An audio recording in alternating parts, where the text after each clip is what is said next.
This is a continuation class on growth monitoring and nutritional surveillance. Last week I took this class. I could not complete. So I requested my department that students should be requested to join just next class. But I find that many of the students didn't attend the last class. This is very important. Throughout your life, we have to carry this information. What is growth, what is development, how to monitor growth, what is the difference between monitoring and surveillance. Not only in examination, but in future life, it will be very, very much required.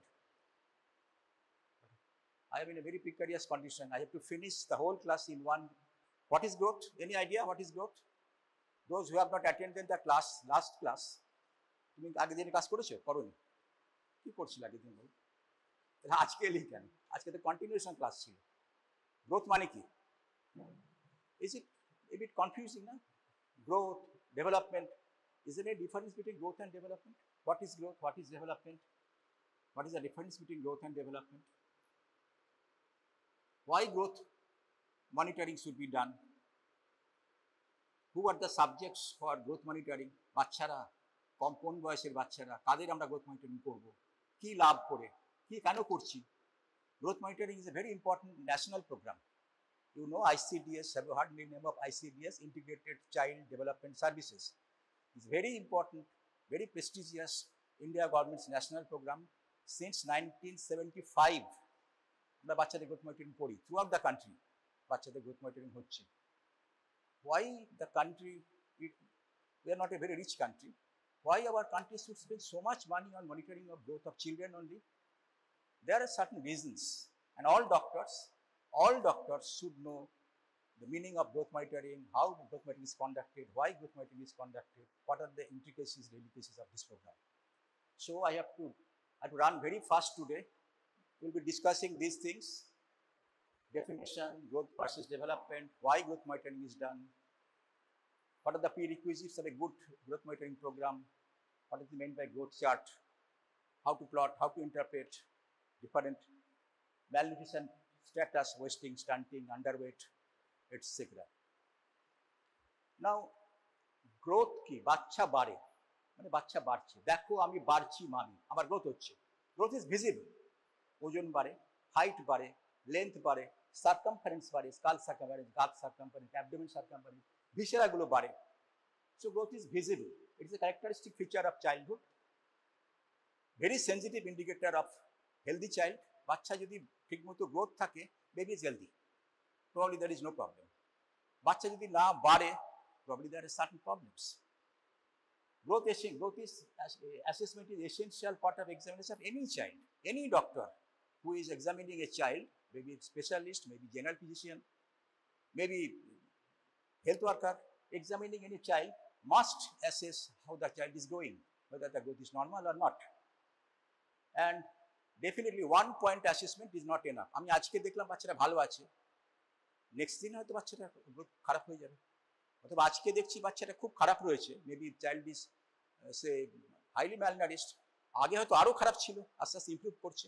So one point plotting is not, one point assessment is not enough. It should be running program, বারবার একই বাচ্চার ওজন, height, length এগুলো আমরা নিতে থাকি। Growth means increase in physical size, shape, আমরা measure করতে পারি কিলোগ্রাম দিয়ে, গ্রাম দিয়ে, সেন্টিমিটার দিয়ে, length, height etcetera. It is visible, বোঝা যায় বাড়ছি। It is a continuous and orderly process, haphazard কিছু হয় না।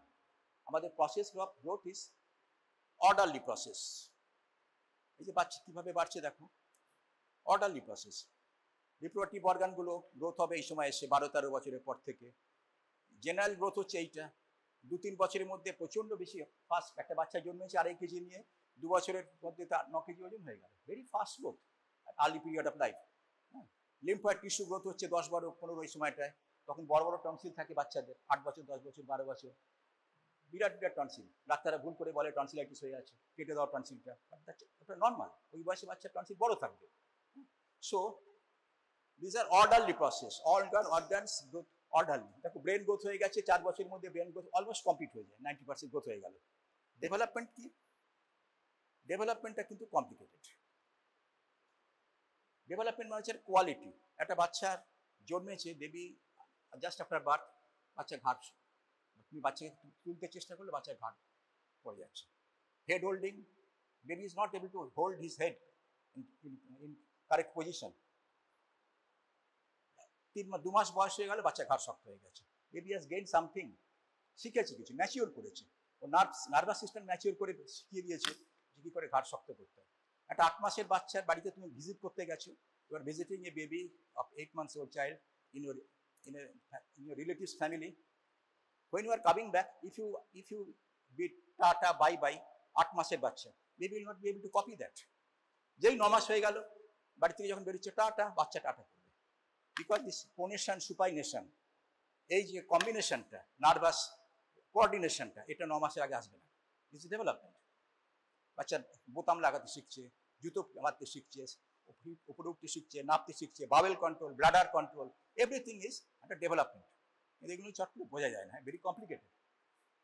So development is a wider term, maturation of function, skills, nervous system are related, difficult to be assessed.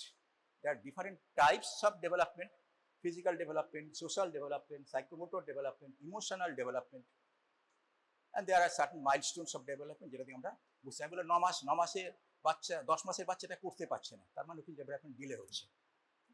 There are certain milestones, পরের ক্লাসে এগুলো শিখবে, পেডিয়াট্রিশিয়ানরাও শেখাবেন। গ্রোথ মনিটরিং করতে হয়, it's very important component of community maternal and child health services throughout the world. Anthropometric measurements, weight, height, circumference, etc. Anthropometric measurements are taken at frequent intervals and plotted on a chart. সাদা কাগজে plot করা হয়, আমরা তাতে কিছু line দেওয়া আছে, একটা পাতার দাম হয়তো 10 পয়সা, তার মধ্যে প্লট করি আমরা, and observe pattern of growth to detect early deviation. Doctor লাগে না, তোমাদের এসব করতে হবে না। তোমাদের আন্ডারে হেলথ ওয়ার্কার যারা থাকবেন, অঙ্গনওয়াড়ি ওয়ার্কার যারা থাকবেন, যারা ক্লাস 8, 9, 10 পাস, আর হেলথ ওয়ার্কার হলে তাদের 3 বছরের ট্রেনিং থাকবে, they will be doing this, but you have to know what is the science behind this, because you have to supervise, you have to guide them. Why it should be done? Because under 5 undernutrition, childhood undernutrition is a very important problem, is a priority problem of our country. It's highly prevalent. About 50%, about more than 40% of under 5 children of this country are undernourished. Vision important problem it. And they have adverse consequences. But this is invisible problem. বোঝা যায় না কোন বাচ্চাটা good nourished, কোন বাচ্চাটা under nourished. In most of the situation, it is very difficult to appreciate. বোঝা যায় না। 3টে বাচ্চা রয়েছে এখানে, সেম এজ, 3টে বাচ্চারই একই বয়স, রেড প্যান্ট নর্মাল, দেখো তলায় লেখা আছে ওয়েস্টিং নেই, স্টান্টিং নেই, আন্ডারওয়েট নেই, নর্মাল। রেড প্যান্ট প্রথম বাচ্চাটা, ও ডায়রিয়া হলো, 15 দিন ভুগেছে, প্রচুর ফ্লুইড লস হয়েছে, নিউট্রিশন পায়নি ঠিক মতো, কেয়ার পায়নি ঠিক মতো। Within 15 days the red pant can turn to blue pant, wasting হয়ে গেল। দেখো হাইট কমেনি, হাইট কিন্তু একই রয়ে গেছে, কিন্তু বাচ্চার দুবলা পাতলা হয়ে গেল। This acute under nutrition, we call it wasting. আবার একে ঠিক মতো চিকিৎসা করো, 1 মাসের মধ্যে আবার ব্লু থেকে রেডে চলে আসবে, দিস রিভার্সিবল। গ্রিন প্যান্ট, এটা কি লেখা আছে, 2 বছরের বাচ্চা, ওরা জাস্ট 2 বছরের বয়স। গ্রিন প্যান্টকে দেখে মনে হচ্ছে একটা 1 বছরের বাচ্চা, নর্মাল বাচ্চা, খেলছে, হাসছে।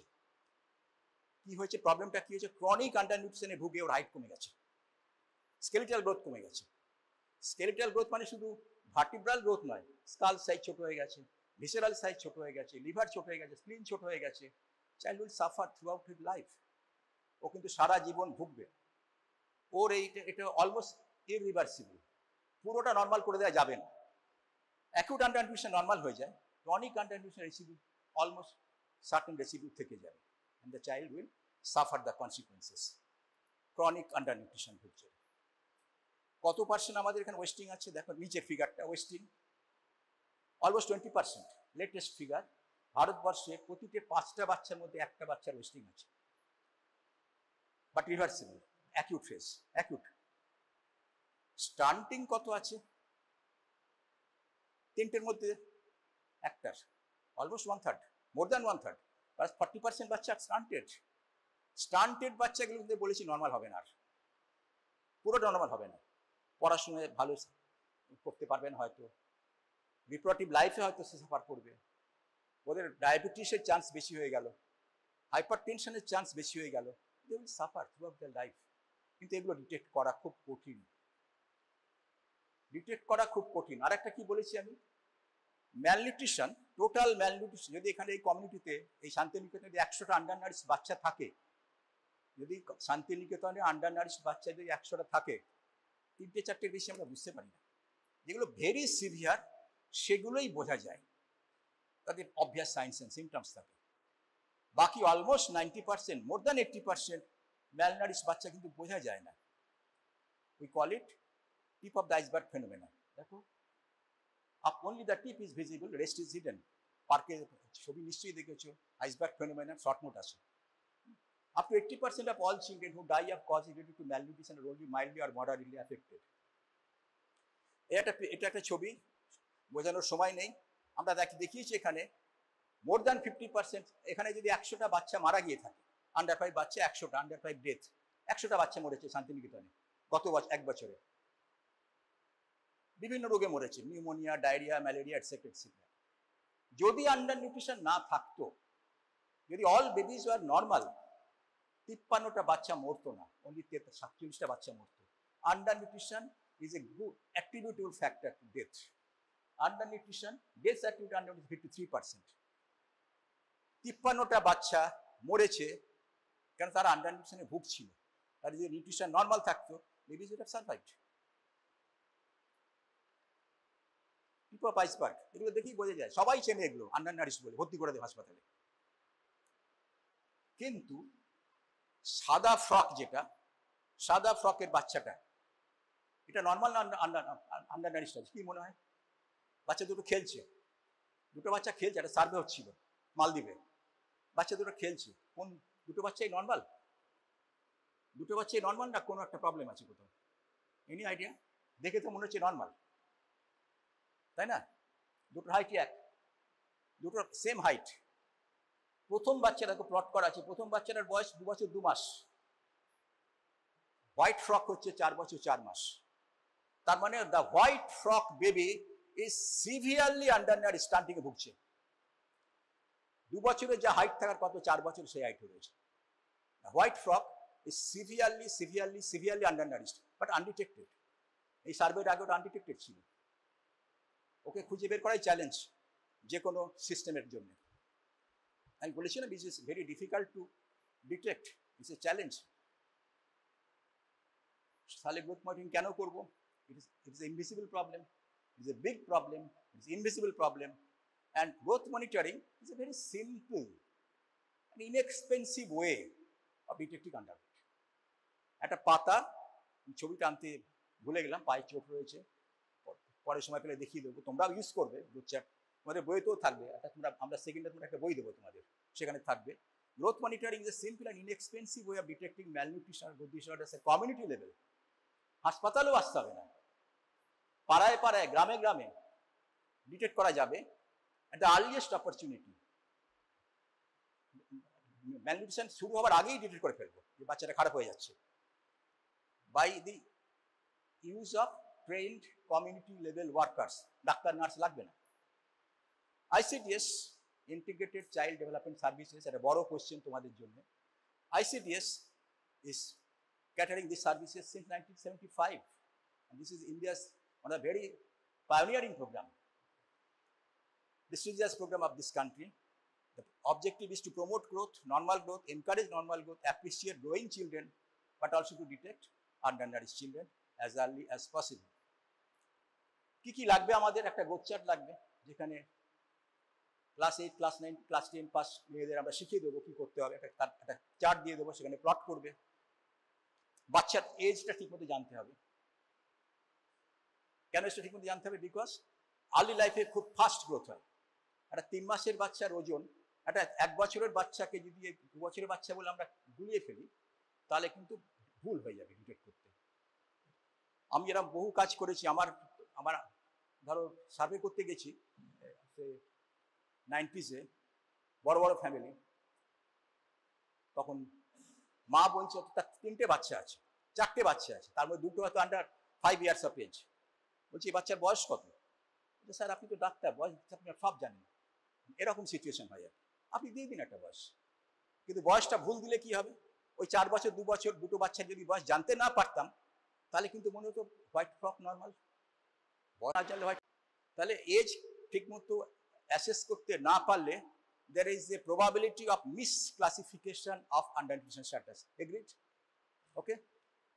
আমাদের ক্ষেত্রে কিন্তু না, আমার কিন্তু 10 বছর আর 5 বছর আগেও যা ওজন ছিল এখন হয়তো 1 কেজি বেড়েছে, 2 কেজি বেড়েছে, ভুঁড়ি হয়ে গেছে। কিন্তু বাচ্চার জন্মেছে 2.5 কেজি নিয়ে কিন্তু 1 বছরের মধ্যে 9 কেজি হয়ে গেছে। প্রচন্ড ফাস্ট গ্রোথ হয় আর্লি লাইফে। Correct methods of weight measuring plot করতে হবে, ইন্টারপ্রিট করতে হবে, অ্যান্ড কিছু কিছু কনসেপ্ট শিখতে হবে। কি করে শেখাবো? টাইম কোথায়? এরপরে ক্লাস কি আছে? হ্যাঁ, কটায়? ঠিক 10টায়। গ্রোথ চার্ট, একটা সাদা পাতা, তার মধ্যে লাইন কাটা আছে। ডক্টর ডেভিড মোল্লে বলে একজন ব্রিটিশ পেডিয়াট্রিশিয়ান, আফ্রিকায় উনি কাজ করছিলেন একসময় দ্বিতীয় বিশ্বযুদ্ধের পরে। প্রচুর ওখানে আন্ডারনারিশ বাচ্চা ছিল, উনি পারপ্লেক্সড হয়ে গেছিলেন, কি করবেন, কাকে দিয়ে কাজ করবেন। Africa, Nigeria is a third world under develop country, মানে হেলথ সিস্টেমটাই সেখানে ডেভেলপ করেনি। সেখানে এই বাচ্চাদের কী করে উনি ট্রিট করবেন, কী করে ডিটেক্ট করবেন, উনি মাথা খাটিয়ে বের করলেন যদি একটা চার্ট বানাতে পারি যে ওজন করে করে কোন বয়সের বাচ্চা নর্মাল কোনটা, তাহলে আমি হেলথ ওয়ার্কারদের ট্রেনিং দিয়ে সেটা ডিটেক্ট করতে পারবো। ডক্টর ডেভিড মোল্লে, নামটা মনে রাখবে, শর্ট নোট আসে, এমসিকিউ আসে। Growth chart, so growth chart is a visible display, একটা ছবির মতো দেখাবো। Is a visible display of a child's physical growth and development. It is a simple and inexpensive way, খরচাপাতি লাগে না প্রায়, of monitoring gain in weight, length, height, etc.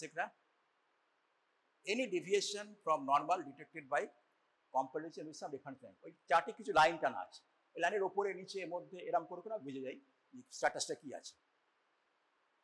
এটা হচ্ছে প্রথম দিকে WHO গ্রোথ চার্ট। প্রথম দিকে WHO, দেখো 2টো লাইন রয়েছে এখানে, এখানে 2টো লাইন আছে, একটা দুটো, এজ দেওয়া আছে ইন কমপ্লিটেড মান্থস, এখানে আছে ওয়েট ইন কিলোগ্রাম। 2টো লাইনের মানে হচ্ছে, প্রথম লাইনটা হচ্ছে 50th percentile of Harvard standard of boys, ভুলিয়ে গেল। 50th পার্সেন্টাইল মানে অ্যাভারেজ, 50th পার্সেন্টাইল মানে অ্যাভারেজ, মিডিয়ান ভ্যালু। মিন মোড মিডিয়ান পড়ানো হয়েছে স্ট্যাটিস্টিক্সে, মিন মোড মিডিয়ান স্ট্যাটিস্টিক্সে পড়ানো হয়েছে। আমি যদি ওজনগুলো পরপর সাজাই অ্যাসেন্ডিং অর্ডারে, মধ্যের ভ্যালুটাকে বলে মিডিয়ান। মিন কোনটা? সব যোগ করে এন দিয়ে ভাগ করলে হয় মিন, আর মিডিয়ান হচ্ছে মিডিল মোস্ট ভ্যালু। মিডিয়ানকে আমরা বলি 50th পার্সেন্টাইল। তাহলে দিস ইজ আপার লাইনটা হচ্ছে 50th percentile of Harvard standard, মানে হার্ভার্ডের বাচ্চাদের স্ট্যান্ডার্ডের ওটা 50th পার্সেন্টাইল ফর বয়েজ। নিচেরটা হচ্ছে 3rd percentile for girls Harvard standard. 50th percentile মানে হার্ভার্ড বাচ্চাদের অ্যাভারেজ, আর 3rd পার্সেন্টাইল মানে হার্ভার্ড স্ট্যান্ডার্ডের সব থেকে খারাপটা। 3rd নিচে হলে আন্ডার নিউট্রিশন ধরা হয়। 3rd পার্সেন্টাইল অফ গার্লস মানে হচ্ছে 3rd পার্সেন্টাইল বয়স একটু হেভিয়ার হয় ওই বয়সে, তাহলে 3rd পার্সেন্টের বয়সটা একটু উপর দিয়ে যাচ্ছে, এই লাইনটা 3rd পার্সেন্টের বয়স রাখা নেই এই লাইনটা। আর এটা 58% বয়স বলেছিলাম, 58 গার্লস নিচে দিয়ে যাচ্ছে, গার্লসটা লাইটার। তাহলে এমন একটা চার্ট বানিয়েছিল ডক্টর ডেভিড মোল্লে, তারপরে WHO বানালো, যেখানে এই চার্টটা ইউজ করে সারা পৃথিবীর প্রতিটি বাচ্চারই অ্যাটলিস্ট ডিজারেবল ওয়েটের মধ্যে আছে কিনা বলতে পারবে। This is called road to health. এই জায়গাটা এর মধ্যে দিয়ে গেলেই নর্মাল, এই মধ্যে প্লট করলেই নর্মাল, উপরে abnormal, নিচে abnormal। Okay, this is growth chart, simple growth chart. ওজন করো, প্লট করো, লাইনগুলো 2টো লাইন রেফারেন্স লাইন দেওয়া আছে, বুঝে যাও কি আছে। ইরেসপেক্টিভ অফ সেক্স এটা ইউজ করা হতো। ইন্ডিয়াতে এটা চালু হয়েছিল 1975 ICDS আসার পর। আমরা কিন্তু দেখো এখানে ছিল, এখানে অ্যাবনর্মাল, এখানে অ্যাবনর্মাল, কিন্তু অ্যাবনর্মালে গ্রেড করতে হবে তো, মাইল্ড, মডারেট, সিভিয়ার, সেটা করা যেত না। ইন্ডিয়াতে আমরা যে চার্টটা ইউজ করলাম সেটাতে কিন্তু সেটাও করা যাবে। কি করা যাবে সেখানে? এইটা হচ্ছে সেই 50th পার্সেন্টাইল অফ বয়েস হার্ভার্ডের। তার মানে এর মধ্যে হচ্ছে এটা হচ্ছে নিচের লাইনটা, এর মধ্যে দিয়ে যেগুলো ছিল সব নর্মাল। এবার এর নিচে গ্রেড 1, গ্রেড 2, গ্রেড 3 সিভিয়ার এরকম করা হয়েছে। ওকে, তার মানে this is 80% of this line, 70%, 60%, 50% of this line. এত ডিটেল এখন দরকার নেই, কারণ আইসিডিএস এটা এখন কেউ ইউজ করছি না আমরা, কিন্তু করা যেত। এটাও কিন্তু ইরেসপেক্টিভ অফ সেক্স, ছেলে মেয়ে একসাথে ইউজ করতাম আমরা। তারপরে কি হলো, কি কি দেখি আমরা ওখানে? আমরা দেখলাম ওয়েট ফর এজ, বয়স অনুযায়ী বাচ্চা বাড়ছে কিনা, কত ওজন রয়েছে। হাইট ফর এজ, বয়স অনুযায়ী হাইট ঠিক আছে কিনা। Weight for height, weight for height, এই যে হাইট, এটা নর্মাল বাচ্চা, এই যে হাইট অ্যাটেন্ড করে গেছে, হাইট অনুযায়ী ওজন কি ঠিক আছে। ওয়েট ফর হাইট, ওয়েস্টিং হলে ওয়েট ফর হাইট কমে যাবে, যে হাইটটা অ্যাটেন্ড করেছে সেই তুলনায় ওজন যে হওয়ার কথা ছিল কমে যাবে ওয়েস্টিং হলে, কিন্তু স্টান্টিং হলে এজ অনুযায়ী হাইট কমে যাবে। বোঝা গেছে? তাহলে আমার দুটো যদি চার্ট আমি বানাতে পারি, একটা হাইটের সাথে এজ, একটা ওয়েটের সাথে এজ, আর একটা হচ্ছে ওয়েটের সাথে হাইট, তাহলে আমার সব পারপাস সার্ভ, একদম সাইন্টিফিক্যালি সার্ভ হয়ে যাবে। এখন এটা খুব ইন্টারেস্টিং, একটু একটু গল্পটা বলি। এই চার্টটা আমরা ইউজ করছি দীর্ঘদিন ধরে। আমি আরজি করে ছিলাম, মেডিকেলে ছিলাম, এনআরসি ছিলাম, 90s 80s এর শেষ থেকে প্রচুর হেলথ ওয়ার্কার, তোমাদের মতো ডাক্তারদের ট্রেনিং দিয়েছি। তারপরে 2000 সাল নাগাদ সার্ভে হতো, সার্ভে করতাম বিভিন্ন জায়গায় গিয়ে। একটা সার্ভেতে আমারই দেখা শেষের দিকে আর কি, আমি দেখছি আমাদেরই শেখানো ডক্টর না, ডাক্তারের মেয়ে, একদম সে এক্সক্লুসিভ বেস্ট, সে যেমন বলি এক্সক্লুসিভ বেস্ট ফিডিং করিয়েছে, ঠিকমতো খাওয়াচ্ছে। এরকম বহু মায়ের আমরা দেখতাম, মায়েরা বলতো আমরা যখন বাচ্চার ওজন দেখছি, বাচ্চা দেখছি আন্ডারওয়েট, এডুকেটেড ফ্যামিলি, একবারে ঠিক মতো খাওয়া দাওয়া করাচ্ছে, বাচ্চাকে অন্য কিছু খাওয়াচ্ছে না, যা আমরা গাইডলাইনে বলি। ওজন করে দেখছি, আমার দেখা, আমার নিজেরই দেখা, অনেক ক্ষেত্রে দেখতাম মাইল্ড আন্ডারওয়েট রয়েছে। মা জিজ্ঞেস করতো, স্যার আপনারাই শিখিয়েছেন, যা বলেছেন তাই করেছি, কেন বাচ্চা আন্ডারওয়েট হলো? মানে আমি দায়ী হয়ে যাচ্ছি। আমার মতো এরকম সারা পৃথিবীর লোকজন, ডাক্তাররা দায়ী হচ্ছিলেন, যারা এটা নিয়ে কাজ করছিলেন, যে এটা ঠিক, যারা আইডিয়াল অ্যাপ্রোপ্রিয়েট ফিডিং প্র্যাকটিস করছে বাচ্চাদের, তাদের বাচ্চারা অনেক ক্ষেত্রেই আমরা দেখতাম মাইল্ড আন্ডার নিউট্রিশনে ভুগছে। আমাদের খুব পারপ্লেস লাগতো, খুব হেল্পলেস ফিল করতাম, কি হচ্ছে। পরে উত্তরটা পেয়েছি আমরা, কি হয়েছে বলতো, কি হতে পারে। আগের ক্লাসে একজন বলতে পেরেছিল কি হচ্ছে, কি প্রবলেম হয়েছিল। আগের দিনের স্টুডেন্টরা যারা ছিলেন, কি হয়েছে, কেন এই প্রবলেমটা হতো।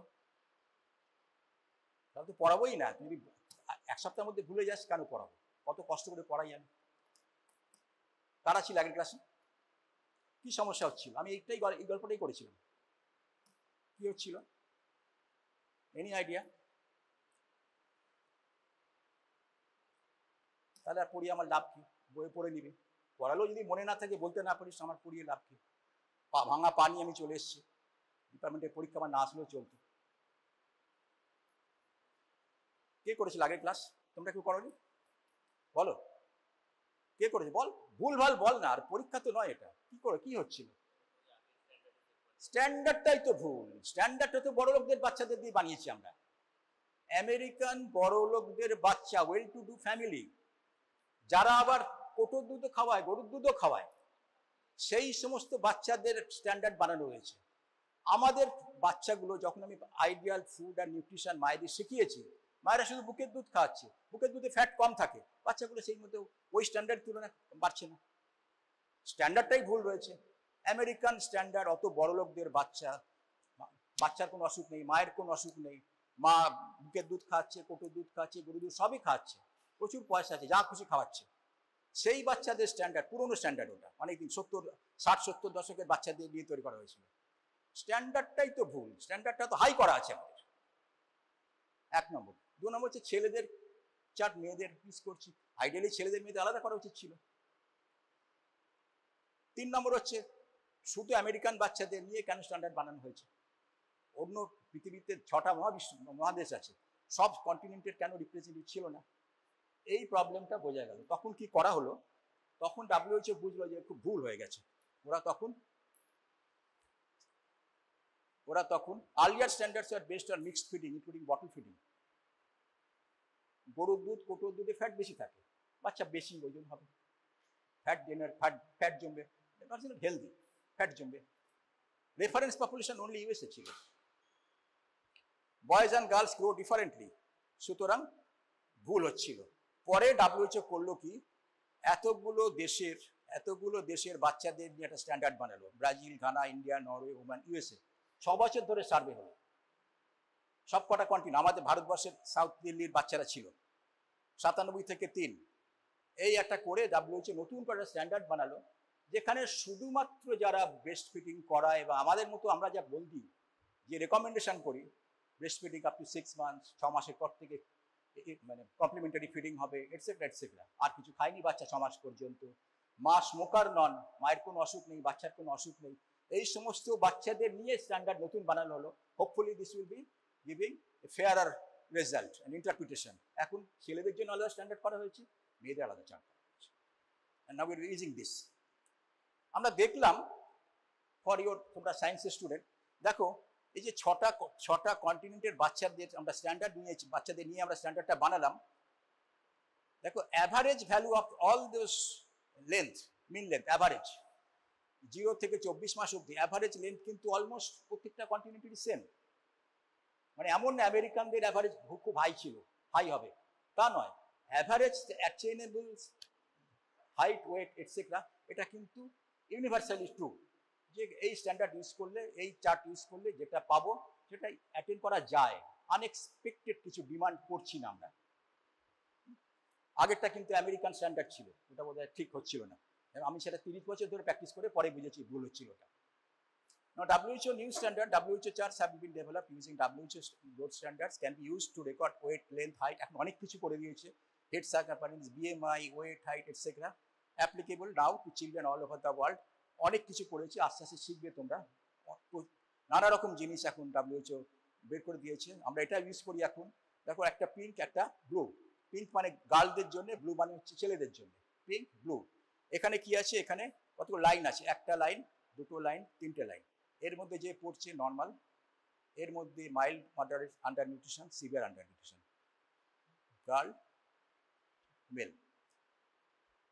হেলথ ওয়ার্কার ইউজ করে, জাস্ট প্লট করো কোথায় আছে দেখো। নর্মালি অ্যাপ্রিসিয়েট করো, ভালো আছে বাচ্চা, ভালো খাচ্ছেন তো, এটা আমি চালান। এখানে পড়লে খুঁজে বের করার চেষ্টা করো ফিডিং প্রবলেম হচ্ছে কিনা। এখানে পড়লে রেফার করো, ডাক্তারের কাছে পাঠাও। বয়স অনুপাতে ওজন কি থাকে একটা গ্রোথ চার্টে, একটা প্লটে কি থাকে, একটা এক্স অ্যাক্সিস থাকবে, একটা ওয়াই অ্যাক্সিস থাকবে। এক্স অ্যাক্সিসে ইউজুয়ালি এজ থাকে ইন কমপ্লিটেড মান্থস, এক্স অ্যাক্সিসে ইউজুয়ালি এজ থাকবে ইন কমপ্লিটেড মান্থস, ওয়াই অ্যাক্সিসে কখনো ওয়েট আছে, কোনো হাইট আছে, এটসেট্রা এটসেট্রা। আজকালকার গ্রোথ চার্টে এইটা, এই লাইনটা, এটা এই পর্যন্ত যা শিখিয়েছে হেলথ ওয়ার্কাররা এটুকুই শেখানো হবে। তোমাদের জানতে হবে লাইনগুলোর মানে কি। এতক্ষণ যা বলে এসছে এটা হেলথ ওয়ার্কারদের ক্লাসে এটুকুই শেখাতাম আমরা। তারপরে হেলথ ওয়ার্কারদের বাইরে বের করে দিতাম, ডাক্তারদের রাখতাম, তারপরে শেখাতাম লাইনগুলোর কোনটার কি মানে। কোন লাইনটার কি মানে? ওপরের লাইনটা, এটা হচ্ছে ডেফিনেটলি অ্যাভারেজ হেলদিদের, তাই অ্যাভারেজ ভ্যালু, হেলদি বাচ্চাদের অ্যাভারেজ ভ্যালু। এটা কি হচ্ছে -2 স্ট্যান্ডার্ড ডেভিয়েশন, আইডিয়া আছে? -2 স্ট্যান্ডার্ড ডেভিয়েশন কাকে বলে আইডিয়া আছে? পড়ানো হয়েছে স্ট্যাটিস্টিক্সে, মিন, মোড, মিডিয়ান, মিন ডেভিয়েশন, স্ট্যান্ডার্ড ডেভিয়েশন পড়ানো হয়েছে? পড়ানো হয়নি। আজকে তো বোঝানোর একটু সময় নেই।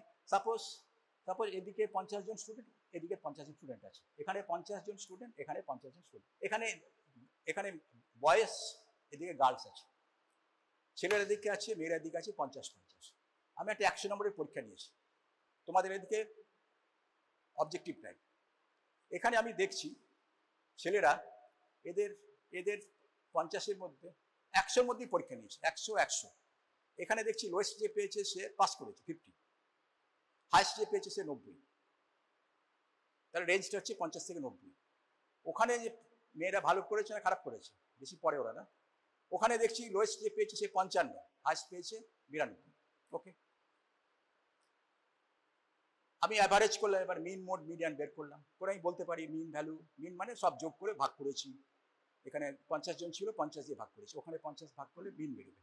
মিডিয়ান কি করে বেরোবে? নাম্বারগুলো পরপর সাজালে, অ্যাসেন্ডিং অর্ডারে সাজালাম, মধ্যে ভ্যালুটা হচ্ছে মিডিয়ান। মোড কাকে বলে? কমন ভ্যালুগুলো। 60 নম্বর পেয়েছে 10টা স্টুডেন্ট, সব থেকে বেশি 10 জন 60 পেয়েছে, 8 জন পেয়েছে 56, তাহলে মোট ভ্যালু হচ্ছে 60 এই গ্রুপে, ওখানে হয়তো 59 এরকম মোট। স্ট্যান্ডার্ড ডিভিয়েশন হচ্ছে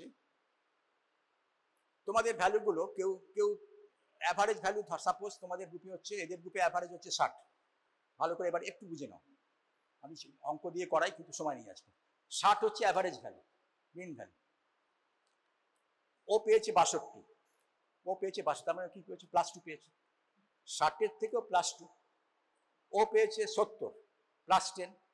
তুমি পেয়েছো, তুমি পেয়েছো 50, তুমি তাহলে -20 হয়ে গেছে, 60-এর থেকে -20। তাহলে আমি এই যে ডিভিয়েশনগুলো হচ্ছে, আমি ডিভিয়েশন যদি যোগ করি সব, +2, +10, -20, -5, +5, +7, এই ডিভিয়েশনগুলো যোগ করছি, ডিভিয়েশন ফ্রম অ্যাভারেজ ভ্যালু যোগ করলাম, করে যদি আমি n দিয়ে ভাগ করি কি হবে? কি হবে? সব যোগ করেছি, করে n দিয়ে ভাগ করে দিয়েছি, হ্যাঁ হবে না, কারণ প্লাস মাইনাসে 0 হয়ে যাবে, অ্যাভারেজ করেছি তো, করে দেখবে পার্কে অঙ্কটা করা আছে, প্লাস মাইনাস করে 0 হয়ে যাবে, কিছু প্লাস কিছু মাইনাস, অ্যাভারেজ তো, ভাগ করে যখনই যোগ করে ভাগ করতে যাবো প্লাস মাইনাস যোগ করে 0 হয়ে যাবে, দেখবে তলায় 0 পড়ে থাকছে, total plus total minus same, কারণ ওটাই তো অ্যাভারেজ, অ্যাভারেজ থেকে করেছি না আমরা। Everyone following me? ফলো করছি সবাই?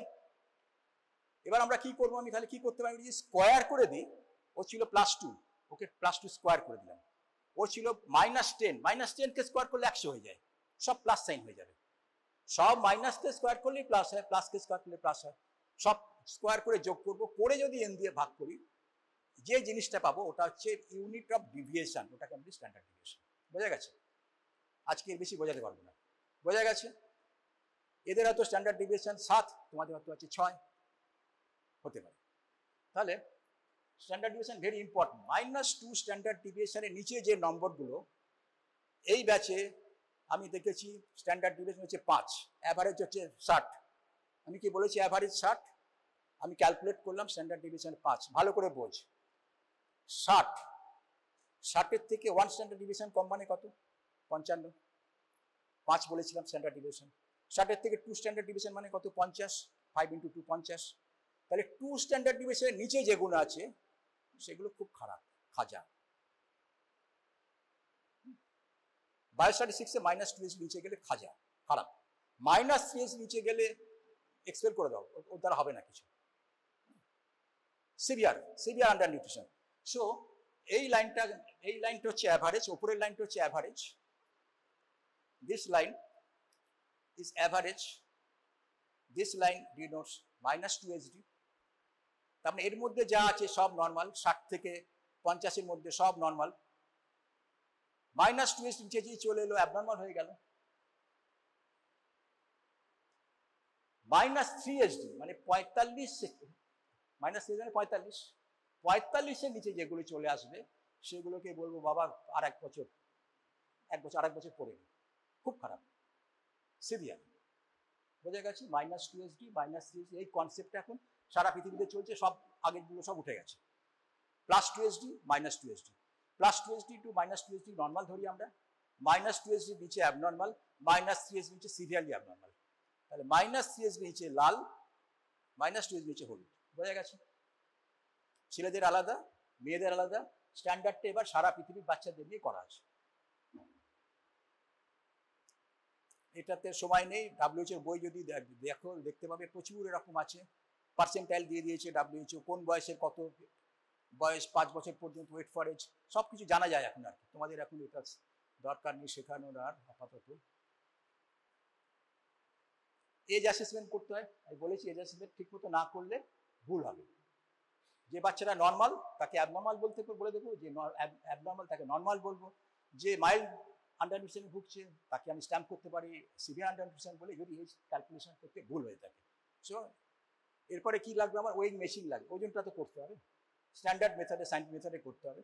ওয়েইং মেশিন নানা রকম হয়, কমনলি যেগুলো আমরা ইউজ করি সেগুলো হচ্ছে স্প্রিং ব্যালেন্স, যেগুলো ক্যারি করা যায়, স্বাস্থ্যকর্মীরা ক্যারি করেন তাদের ব্যাগে, we call it সল্টার weighing machine. সল্টার, SLTR ছবি আছে দেখাচ্ছি, সল্টার একটা কোম্পানির নাম, ইঞ্জিনিয়ারিং ফার্ম, তারা এই মেশিনটা বানাতো, ওর মধ্যে স্প্রিং আছে, বাচ্চাকে ঝুলিয়ে দেওয়া হয়, স্প্রিংটা টান পড়ে, কতটা স্ট্রেচড হচ্ছে স্প্রিংটা, that is indicated by indicator. ইন্ডিকেটারটা কতটা ঘুরেছে, মানে স্কেল দেওয়া আছে, সেখান থেকে আমরা বুঝি যে কি হচ্ছে। বাট ভেতরে যেহেতু স্প্রিং আছে, this is not that robust. স্প্রিংটা ইউজ করতে করতে লুজ হয়ে যাবে, সুতরাং এটা বারবার চেক করতে হয় ঠিক ওজন দিচ্ছে কিনা। আরেকটা আছে বিম ব্যালেন্স। আমরা বাজারে যেভাবে করি, একদিকে বাটখারা চাপাই, একদিকে 2 কেজি, এদিকে 2 কেজি আলু, বিম ব্যালেন্স ওইভাবেও করা যায়। এখন আজকাল ইলেকট্রনিক মেশিন এসছে। এটা হচ্ছে স্প্রিং ব্যালেন্স, বাচ্চাকে ঝোলানো হয়েছে, এটাই করে, এটাই করা হয় এখনো পর্যন্ত। মানে ইট ইজ ভেরি চিপ এবং এটা ক্যারি করা যায়, বাড়িতেও নিয়ে চলে যাবে, সেন্টার নিয়ে চলে, আউটরিচে চলে গেল নিয়ে। এটা খুব সফিস্টিকেটেড। এগুলো আমি যখন থিসিস করেছিলাম আমার এটা মেশিন লেগেছিল, খুব সফিস্টিকেটেড, ইউনিসেফ আমাকে দিয়েছিল। এটা হচ্ছে বিম ব্যালেন্স, এখানভাবে এইভাবেও করা যায়, কিন্তু ইউজুয়ালি এটা করা হয়, অথবা এইটা ইলেকট্রনিক মেশিন আজকাল চলে এসছে, দিস ইলেকট্রনিক স্কেল। এখন স্প্রিং ব্যালেন্স ইউজ করতে গেলে স্বাস্থ্যকর্মীরা ইউজ করছেন, অঙ্গনওয়াড়ি কর্মীরা ইউজ করছেন, you have to know how to use it, because most of the time they are not using this correctly. ওরা ঠিকমতো মেথডটা ফলো করে না। কি করতে হবে, এটাকে আমরা বলি স্প্রিং ব্যালেন্স, এটাকে আমরা বলি প্যান্টি। বাচ্চাকে প্যান্টিতে পরিয়ে ঝুলিয়ে দেওয়া হয়। কি আছে, hang the Salter machine freely at eye level. মেশিনটাকে এমনভাবে ঝোলাবো আমার যেন ডায়ালটা আমার আই লেভেলে থাকে। এদিক ওদিকে থাকলে কিন্তু এরার আসবে, আমি দেখতে ভুল করব। ফিজিক্স এটাকে বলে প্যারাল্যাক্স এরার। এরমভাবে দেখলে এক জিনিস দেখবো, এরমভাবে দেখবো, ঘড়িটা দেখো, এদিক থেকে একরকম দেখছো, ওদিক থেকে একটা টাইম দেখছো, তো আই লেভেলে থাকবে। জিরো অ্যাডজাস্টমেন্ট, পেছনে জিরো অ্যাডজাস্টমেন্ট করা আছে। প্যান্টিটা পরিয়ে, প্যান্টি একটা ওজন আছে 100, 200, 300 যাই হোক, প্যান্টি পরিয়ে জিরো অ্যাডজাস্ট করো, পেছনে স্কেল, পেছনে একটা ইনস্ট্রুমেন্ট আছে, একটা স্ক্রু আছে, স্ক্রু ঘুরিয়ে জিরো করে নেওয়া হবে। বাচ্চাটাকে আনড্রেস করবো, জুতো খোলাবো, as far as possible place the baby in weighing pants and hang from the hook. এমনভাবে ঝুলি যেন কোনো অবস্ট্রাকশন না থাকে, অবস্ট্রাকশন থাকলে কিন্তু ওজন কম আসবে, ফ্রিকশন হচ্ছে।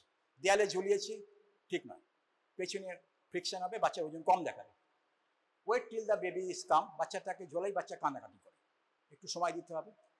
Read the position on the indicator, avoid parallax error, accuracy to be check period, because there is a spring. তোমরা যদি আজকে 3টে স্প্রিং ব্যালেন্সে নিজেরই ওয়েট করো, দেখবে ভ্যারি করছে, 1 কেজি 500, 2 কেজি ভ্যারি করে যায়, কেন স্প্রিংগুলো তো ইলাস্টিসিটি সেম নয়। তাহলে স্প্রিংগুলোকে চেক করতে হবে। আমি একটা নোন 2 কেজি একটা বাটখারায় ঝুলিয়ে দেখলাম কত আসছে, আমি একটা স্প্রিং ব্যালেন্স ইউজ করছি। Before that I am checking the accuracy of the machine. I will put a 1 kg weighing like বাটখারা, and I will check whether it is 1 KG না 1 কেজিতে 100 বেশি আছে না কম আসছে। কম বেশি যা আসবে ওটা অ্যাডজাস্ট করবো, ওখানে লিখে রাখবো আমার এটা বেশি আসে। এবার যখনই আমি ওর ওজন দেখলাম 40 কেজি, আমি আগে দেখেছি ওখানে 500 বেশি আসছিল বা 200 বেশি আসছিল, তার মানে 39.8 হবে ওর, কেন এটা বেশি বেশি দেখাচ্ছিল। এভাবে অ্যাকুরেসি চেক করতে হয়। এরা কি ঠিক করছে, কি কি ভুল আছে, কি কি ভুল আছে বল। এটা তো বলা যাবে, এখানে চুপচাপ থাকলে কিন্তু পরীক্ষায় বুঝতেই দেবো না। কি কি ভুল আছে এখানে, একটা দুটো বল, জোরে জোরে সবাই শুনবে, বল। হ্যাঁ, আইলে অনেক উপরে, অনেক উপরে আছে। নিজেরা ঘড়ি দেখে দেখো, এরকম ভাবে করলে কিন্তু ঠিক দেখায়, এইভাবে রাখতে হবে। সেকেন্ড কি ভুল আছে, বাচ্চাটাকে ধরে আছে, ধরে আছে মানে ওজন কম তো, বাচ্চাকে ধরে আছে মানে কিছুটা ওয়েট ওর কম দেখাবে, সাপোর্ট করছে, ওজন যা আছে তার থেকে কম আছে। আর কিছু ভুল আছে, বাচ্চাকে ধরে আছে, বাচ্চাও ধরে আছে অঙ্গনওয়াড়ি কর্মীকে।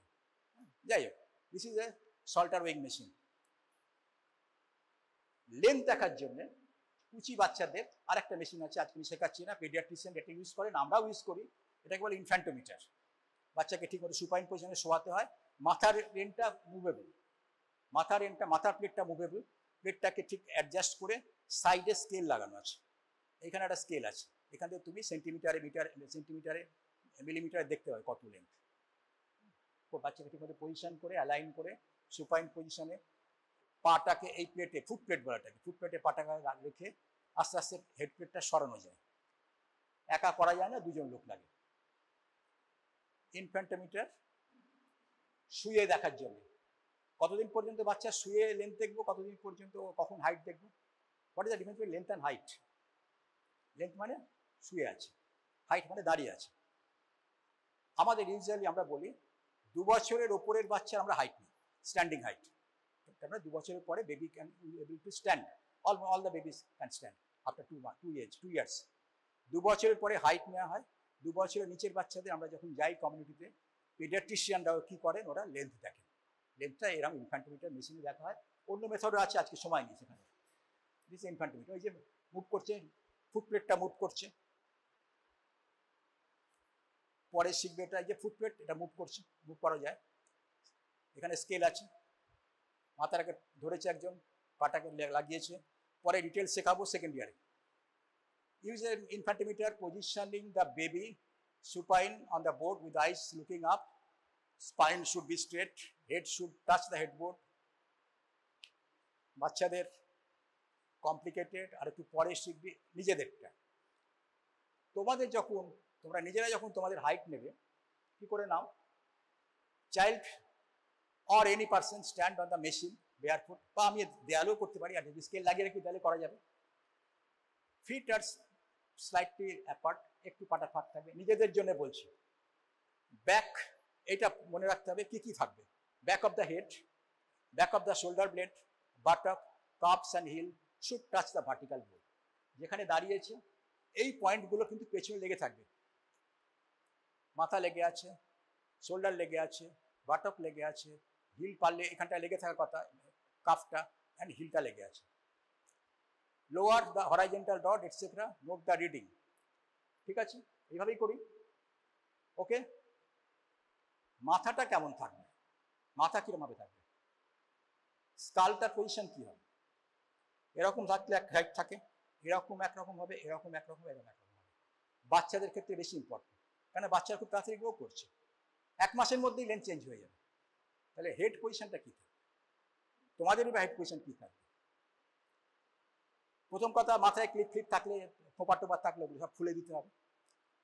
আর মাথার পজিশনটা কী হবে, আমরা বলি ফ্র্যাঙ্কফোর্ট প্লেন, জাস্ট নামটা মনে রাখ, পরে ডিটেলসে পিডিয়াট্রিশিয়ানরাও শেখাবেন, আমরাও শেখাবো। ফ্র্যাঙ্কফোর্ট, FRANK ফ্র্যাঙ্কফোর্ট প্লেন মানে হচ্ছে একটা অ্যানাটমিক্যাল প্লেন, যেটা ইউজ করে মাথার পজিশন, স্কালের পজিশন দেখা হয়। কী হবে সেটা, এই দুটো পয়েন্ট আর লোয়ার অরবাইটাল রিজ, এই যে প্লেনটা, এটা হরাইজন্টাল দুটা ফ্লোর হবে, এটাকে বলে ফ্র্যাঙ্কফোর্ট প্লেন। ফ্র্যাঙ্কফোর্ট প্লেন মাথাটা এই পজিশনে না রাখলে হাইট বা লেন্থ যাই হোক না কেন ভুল আসবে, কম বেশি হয়ে যাবে। ফ্র্যাঙ্কফোর্ট প্লেন ডিটেলে পরে শেখানো হবে। Frankfurt plane, ট্রেগাস, lower orbital ridge যোগ করে যে লাইনটা আসছে, এই লাইনটা হরাইজন্টালের সাথে এই লাইন ফ্লোরের সাথে হরাইজন্টাল। ওকে, আর খুব কটায় ক্লাস, 10টায়, হ্যাঁ আমি ঠিক 10টাতেই ছাড়বো, আর 10 মিনিট লাগবে। খুব ইম্পর্টেন্ট হচ্ছে, দেখো একটা পয়েন্ট আজকে আমি নিয়েছি, আজকে আমি দেখলাম একটা বাচ্চা, একটা 2 বছরের বাচ্চা কি 3 বছরের বাচ্চা, আমি একটা 3 বছরের বাচ্চা দেখেছি, দ্য বেবি ইজ দ্যাট, একটা 3 বছরের বাচ্চা, the baby is now here, এইখানে আছে, হলুদে আছে, 3 বছর বা 2 বছরের বাচ্চা হলুদে আছে, এরকম জায়গায় আছে, হলুদ পজিশন। তাহলে বাচ্চাটা কি আন্ডারওয়েট আছে, গ্রেড 1 বা মাইল্ড আন্ডারনিউট্রিশনে, হলুদ জোনে আছে। এমন তো হতে পারে, ভালো করে বোঝো, এমন হতে পারে the baby in the last month was here, তাহলে বাচ্চারা ওয়েট গেইন করছে, ভালোর দিকে যাচ্ছে, ডিরেকশনটা দেখতে হবে। তাহলে এই বেবিটা গেইন করছে, আগের মাসে আমি দেখেছিলাম যেখানে যে পজিশনে, তার থেকে অনেক ভালো পজিশনে চলে গেছে। Appreciate the mother and continue with the care, যা চলছে। ঠিক আছে, আর একটা হতে পারে, আমি গত মাসে এখানে ছিল, গত মাসে ছিল এইখানে, এইখানে, এই মাসে দেখেছি এইখানে, দুটোই নর্মাল, কিন্তু ডাউনওয়ার্ডস গ্রোথ হচ্ছে। আগের মাসে ছিল যেখানে, পরের মাসে নিচে চলে এসছে, বাট বাচ্চা এখনো নর্মাল, কিন্তু এটা খারাপ। পরের মাসে হয়তো ইউলে চলে যাবে, তারপরের মাসে রেডি চলে যাবে। তার মানে ডিরেকশনও অলসো ইম্পর্টেন্ট, একটা সিঙ্গেল পয়েন্ট না, direction is also very very very very important. Direction ঠিক না হলে ঠিক থাকতেই হবে। সো ডিরেকশন কি হতে পারে, upward growth curve shows adequate weight gain for the age of the child, indicate the child is growing healthy. পরপর বেড়ে যাচ্ছে, ইয়েলো জোনে, নর্মাল জোনে আছে, কিন্তু আস্তে আস্তে আস্তে ওজনটা বাড়ছে, ওপর দিকে উঠছে লাইনগুলো। একটাতে পারে 3-4 মাস ধরে ওজন বাড়ছে না, একই জায়গায় রয়ে গেছে, ওটাকে আমরা বলি ফেলিয়ার টু থ্রাইভ, বাচ্চা বাড়ছে না, ডেঞ্জারাস। আর একটা হতে পারে বাচ্চা যা ওজন গেইন করেছিল আস্তে আস্তে ফল করে যাচ্ছে। খারাপ কিছু হয়েছে, টিবি হয়েছে, কোনো খারাপ রোগ হয়েছে কিছু। So direction also should be studied, not only the point at a given time, but also the past points. In relation to past points, directionটা স্টাডি করতে হবে। ওকে, 3 রকম হয়, আপওয়ার্ড, ফ্ল্যাট, ডাউনওয়ার্ড। আর কিছু নয়, আজকে আর একটা জিনিসই শেখাবো। এজ জানতে হয় না, এজের সাথে ওজন আমরা প্লট করি, তো এজ জানতে হয়, হাইট জানতে, হাইটের সাথে প্লট করতে গেলে এজ জানতে হবে, ওজনের সাথে প্লট করতে গেলে এজ জানতে হবে। এজ না জানলে আমি গ্রোথ বুঝতে পারবো? বলেছিলাম, কি বলেছিলাম, সেকেন্ড বাচ্চাটা ওর যদি এজ আমি নাও জানি, সেকেন্ড বাচ্চাটা এজ জানি না, কিন্তু আমি হাইটটা পেয়ে গেছি, ওই হাইট অনুযায়ী ওজন কত সেটা বুঝলেই হয়ে যাবে, তাহলে এজ লাগলো না। এটাকে বলে age independent indicator of undernutrition, weight for height. এরকম আছে, রিলেটিভলি এজ ইন্ডিপেন্ডেন্ট হচ্ছে মিড আর্ম সার্কামফারেন্স বাচ্চাদের 6 মাস থেকে 5 বছর, 6 মাস থেকে, ভালো করে বোঝ, 6 মাস থেকে 5 বছর mid arm circumference of babies are almost একই থেকে যায়। 6 মাস থেকে 5 বছর, আইডিয়ালি 1 বছর থেকে 5 বছর বাচ্চাদের mid arm circumference almost same থাকে। কেন থাকে? কেন থাকে?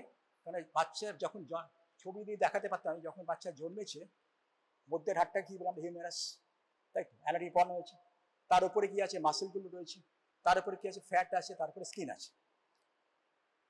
কম বয়সী বাচ্চাদের মধ্যে প্রচুর ফ্যাট থাকে, আপ টু 1 ইয়ার বাচ্চাগুলো তুলতুল করে, নরম, একদম প্রচুর ফ্যাট। এবার 1 থেকে 5-এর মধ্যে the fat is replaced by muscle, বাচ্চাগুলো শক্ত হয়ে যায়।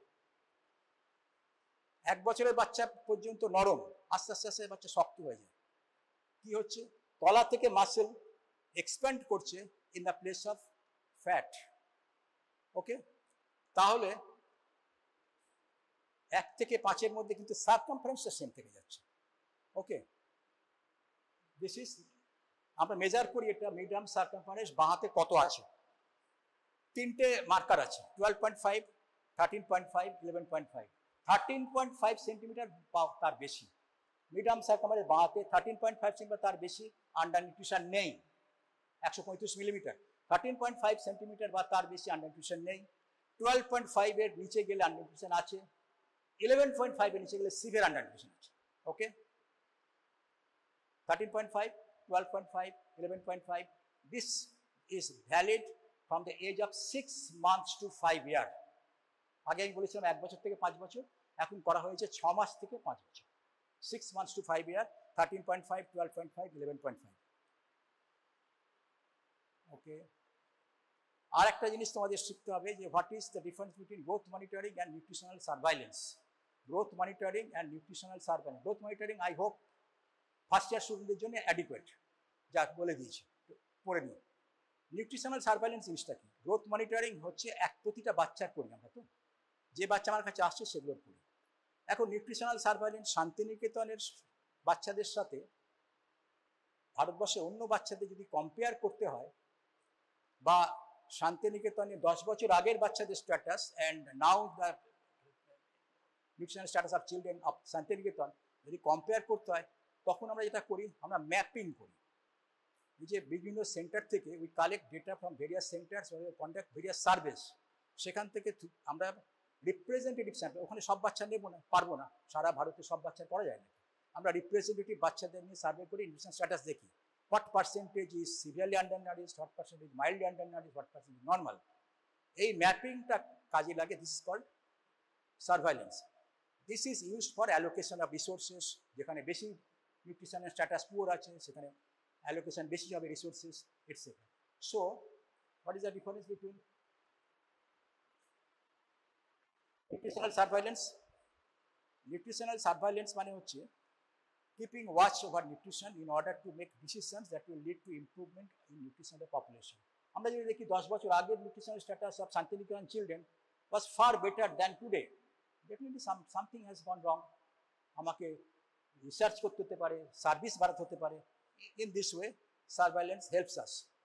Objective হচ্ছে to aid long-term planning in health and development, to provide input for program management and evaluation, and to give timely warning and intervention to prevent short-term food consumption crisis.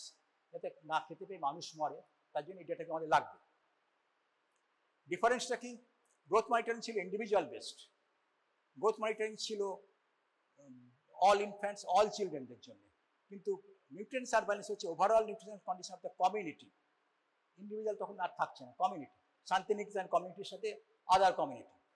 All infants children was in the growth monitoring, but here is representative sample. হাজার হাজার বাচ্চাকে আমরা এইভাবে করতে পারবো না, ওখানে representative sample নিয়ে আমার ডেটা নিতে হবে। গ্রোথ মনিটরিং এডুকেশনাল ভ্যালু আছে, মোটিভেশনাল ভ্যালু আছে, এডুকেশনাল ভ্যালু আছে, মোটিভেশন ভ্যালু আছে, কারেক্টিভ ভ্যালু আছে, আমরা ডিটেক্ট করলে কারেক্ট করে দেয়।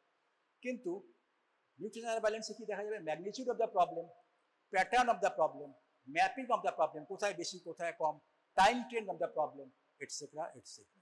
আজকে এই পর্যন্তই থাক। আই হোপ ক্লাসগুলো করবি, ক্লাসগুলো করলে কিন্তু বুঝতে সুবিধা হয়। এই জিনিসটা কিন্তু বুঝতে পারতে না, কেউ বোঝাবে এরকম করে। Please attend classes.